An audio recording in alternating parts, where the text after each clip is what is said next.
તો જય માતાજી, જય દ્વારકાધીશ મિત્રો, બધાને સ્વાગત છે મારા મિની વ્લોગમાં।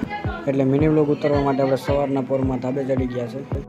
ધાબેથી ઉતરીને આપણે ચડી ગયા ગીર ગઢડાના રસ્તા માટે, કેમ કે આપણે જવાનું છે કારખાને। તો થોડી વાર ગાડી ચલાવતા આપણે પહોંચી ગયા કારખાનામાં તો કોઈ નથી, ધોમ પંખા ભરે છે, શેડ બેડ કોઈ નથી। હું ભૂલમાં અહીંયા આવી ગયો છું, હું પણ ઘરે જાઉં છું પાછો। મારો ભાઈ તો વહી ગયો પાછો ઘેરે। પછી આપણે માથા પર ચોટલી વાળીને વિપુલભાઈને લઈ લીધા આપણે વ્લોગની અંદર। વિપુલભાઈને વ્લોગમાં લઈને આપણે આવી ગયા આકાશભાઈ પાસે લોટ લેવા। પછી આપી દીધો આકાશભાઈ આપણને લોટ। પછી આપણે લોટ માટે લઈ લીધો હીરોને કટોરામાં ચડાવી દીધી। આ પહેલો લોટ, બીજો લોટ, ત્રીજો લોટ, ચોથો લોટ, પાંચમો લોટ અને છઠ્ઠો લોટ।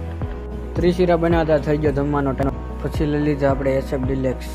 ચંદુભાઈને વ્લોગમાં લઈને આપણે ચડી ગયા દ્રોણવાળા રસ્તે। આપણે પહોંચી ગયા ઘરે ને જમી લીધું તો ત્યાં કારખાને જવાનું થઈ ગયો ટાઈમ। આપણે ગાડીમાં ચાવી નાખીને આપણે જવા મળે પાછા કારખાને જઈને આપણને થતી ગરમી એટલે આપણે કાઢી નાખ્યો શર્ટ।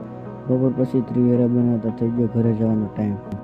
આ મિની વ્લોગ કેવો લાગ્યો તમે જરાક કોમેન્ટમાં કહેજો, અને સારો લાગ્યો હોય તો લાઇક, શેર, સબસ્ક્રાઈબ અને ફોલો કરવાનું નહીં ભૂલતા। મળીએ તમને નવા વ્લોગમાં। જય માતાજી।